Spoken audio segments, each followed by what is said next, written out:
आकाशवाणी को सुनते ही कंस देवकी को मारने के लिए झपटा। लेकिन जैसे ही वो देवकी को मारने के लिए झपटा, वसुदेव जी ने बड़ी सूझबूझ से कार्य किया, बहुत सूझबूझ से काम लिया और कहा आप इसको ना मारें, जैसे ही मेरे कोई संतान होती जाएगी मैं आपको समर्पित करता जाऊंगा 8 बच्चों तक। कंस भी इस बात को मान गया। कंस सिर्फ अपने आप से प्रेम करता था, इस बात से ये जाहिर हो जाता है, सिद्ध हो जाता है। उसके बाद देवकी और वसुदेव जी को लाया गया और जेल खाने में डाल दिया गया। जेल खाने में डाल दिया गया। कंस ने देवकी और वसुदेव जी को, कुछ लोगों को उन पर दया भी आई होगी, क्योंकि कुछ लोग, ऐसा तो नहीं कि राजा रहे हैं तो राजा उग्रसेन के कोई हिमायती या फिर कोई उनके सलाहकार या फिर कोई उनके सहायता करने वाला ही नहीं रहा, लेकिन हाँ हो सकता है कंस अधर्मी था, उससे डरते हों, इसलिए सीधे सीधे उनकी सहायता ना करके पीछे से उनको कुछ सहायता प्रदान करते हों। तो इस तरह से बहुत से लोगों को दया आई, लेकिन कुछ कर नहीं सकते थे वो दयावश, क्योंकि कंस पापी था, महापापी था, छोटे बच्चों पर भी दया नहीं करता था, इतना निरंकुश था।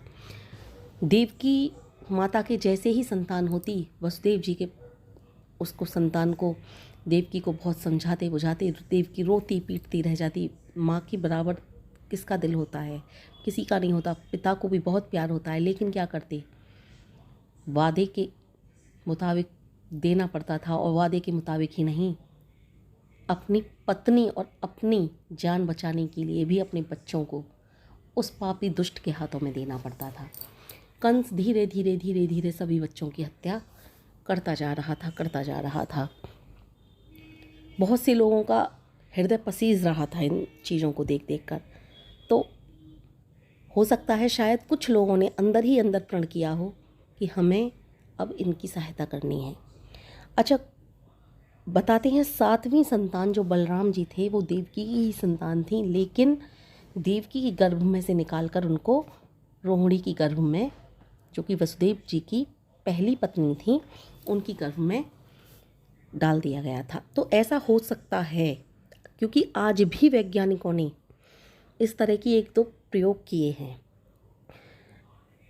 बताया जाता है कि कोई बकरी का बच्चा था, उसको निकाल के गाय के पेट में डाला गया, गाय के पेट में से फिर निकाल कर बकरी के पेट में डाला गया। तो जब आज के युग में ऐसा हो सकता है, तो उस समय भी ऐसा हो सकता था।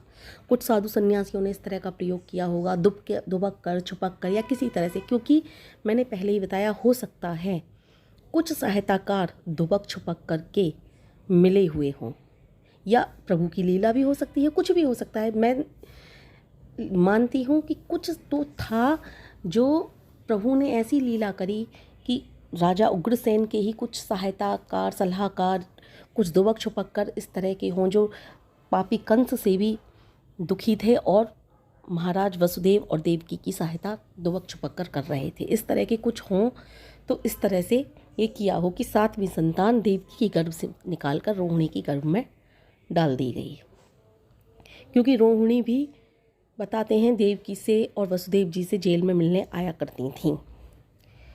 तो 7वीं संतान को रोहिणी की गर्भ में डाल दिया गया। कंस को जब इस बात का पता चला कि 7वीं संतान कोख में है ही नहीं, कंस बहुत ज़्यादा क्रोधित भी हुआ कि 7वीं संतान पेट में थी, कहाँ गई।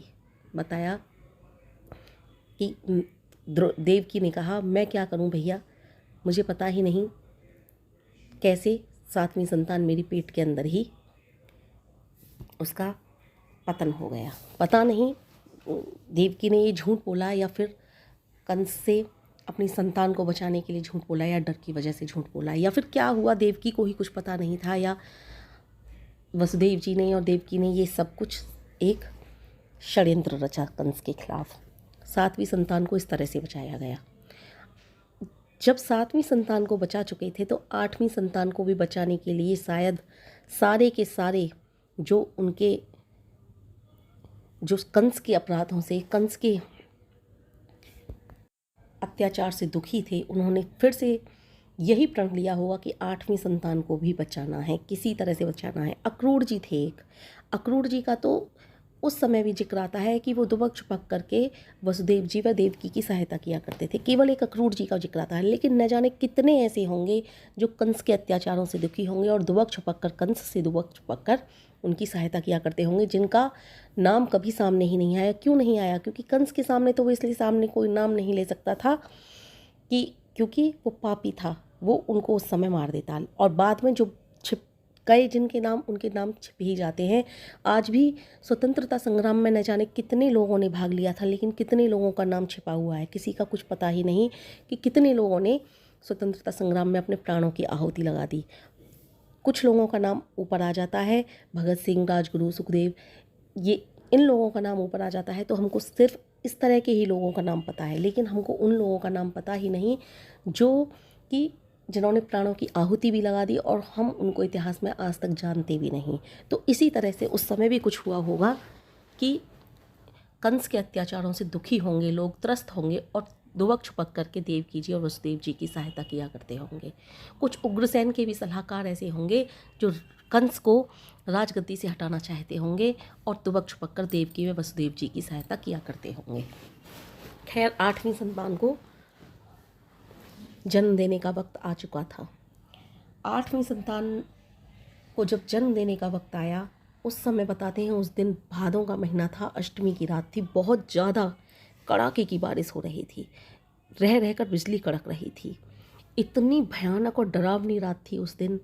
बताया जाता है कि पता नहीं क्या था। अब बताते हैं पहरेदार सारे सो गए थे। अब या तो वो सो गए थे या फिर उनको किसी ने कोई नींद की जड़ी बूटी पिला करके सुला दिया, ये तो परमात्मा ही जाने। लेकिन तर्क संबत यदि बात की जाए, बहुत से लोग तर्क करते हैं जी ऐसा कैसे हो गया, वैसा कैसे हो गया, तो कुछ भी हो सकता है, परमात्मा की लीला है, कुछ भी हो सकता है। चलो उनके तर्क के लिए ये मान लिया जाए कि पहरेदारों को नींद की कोई ऐसी जड़ी बूटी दी और सारे के सारे सो गए, या फिर जो उनकी सहायता करने के लिए तत्पर रहते थे वसुदेव और देवकी जी की सहायता के लिए, केवल वही जगे हुए थे।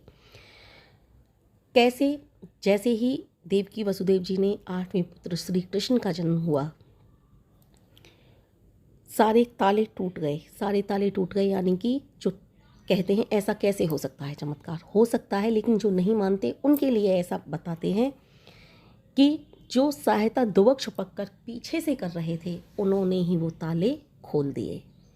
ताले खोल दिए, पूरी व्यवस्था की कृष्ण जी को ये माता यशोदा के द्वार तक पहुंचाने की।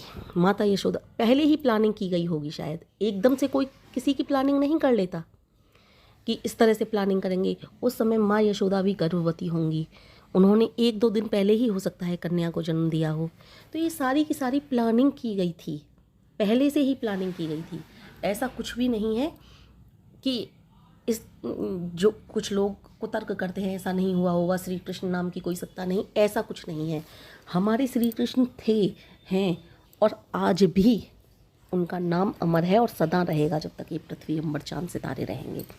तो ये पूरी की पूरी जो कुतर्क करते हैं उनके लिए बता रही हूँ, ये पूरी की पूरी प्लानिंग कर ली गई होगी, क्योंकि माता यशोदा जी भी गर्भवती थीं और हो सकता है 1-2 दिन पहले ही उन्होंने उस कन्या को जन्म दिया हो।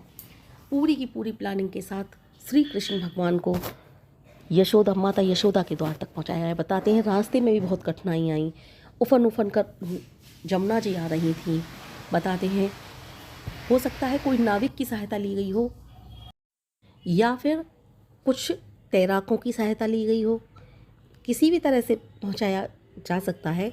बहुत से लोग कहते हैं कालिया नाग का छाता बनाया गया, कई कालिया नाग जी ने आकर के छाता बनाया। अब ये तो परमात्मा ही जाने उस समय क्या हुआ, लेकिन हाँ, बच्चे की सुरक्षा के संपूर्ण पूरे के पूरे प्लानिंग की गई थी। बच्चे को पूर्ण रूप से सुरक्षित माता यशोदा के द्वार तक पहुंचाया जाए, इस बात का भरपूर प्रयास किया गया और प्रयास उनका सबका सफल भी हुआ। माता यशोदा के पास ले जा कर के कृष्ण जी को समर्पित किया गया, वहाँ से उनकी नवजात कन्या को वापस लाया गया। इस बात में माता यशोदा की भी शायद सहमति